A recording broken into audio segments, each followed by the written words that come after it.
Hello and welcome back once again to After the Credits. So today I got around to seeing a movie I've been wanting to see for a while. The only reason I didn't see it is because I hadn't seen the first one. Some people might say you didn't need to see the first one, but I like to see them in order that they came out. So today's movie, as revealed by the title card that you saw when you clicked on this, it was Huntsman, Winter's War, which is the sequel slash prequel to Snow White and the Huntsman. I started to watch Snow White and the Huntsman a while back, and there was something wrong with my copy of it. It stopped like midway through the movie, or like the last half hour for some reason. It just wouldn't play. I had a similar problem with another DVD that I bought, where it just wouldn't play past a certain point.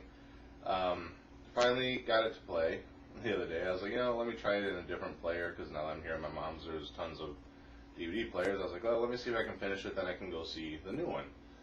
Popped it in, jumped ahead to the spot where it normally stops, and magically it played. Go figure. So, finished watching it finally after all these years. Then I finally got to go see Winter's War, which has been out for about a month or so, but it's still in the theater, so that's cool. A lot of people were saying it was a prequel, so I was tempted to see it without finishing seeing Snow White and the Huntsman, but something told me watch that before you watch this, and I'm kind of glad I did, because it's half prequel, half sequel. We start out jumping back in time, telling the story about how the evil queen actually had a sister, and what happened between them years ago, shortly before the time when the evil queen took over the kingdom and Snow White and the Huntsman began.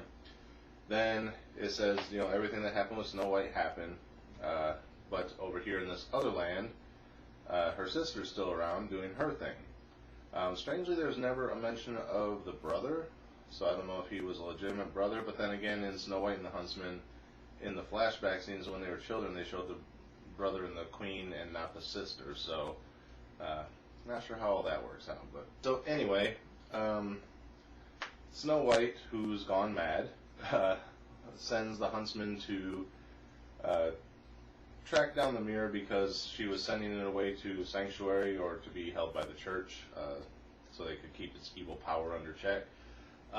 It disappeared on the way there, so she dispatches the Huntsman, and one of the 7 dwarfs, or 8 dwarfs, however many there were in the first one, I'm confused by that, because it starts out with 7, one of them dies, but then at the end they show 7 of them alive, so it might have been 8 to start with, and then 1 died, and then the 7 continued.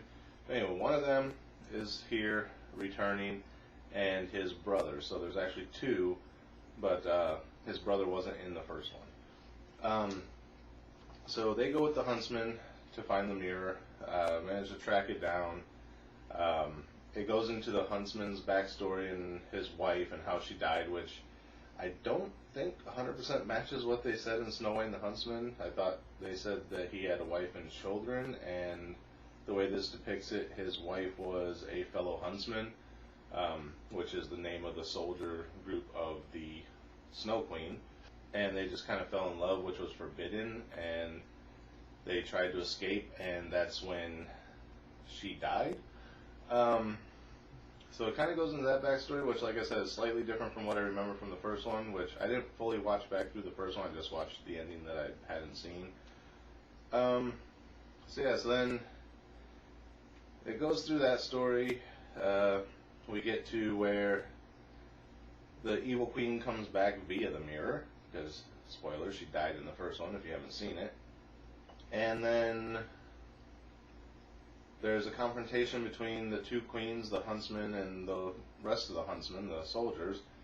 And it kind of plays out how you would think, based on fairy tales done by Disney-based things. It's going to play out about how you expect it. No big surprises there. Yeah.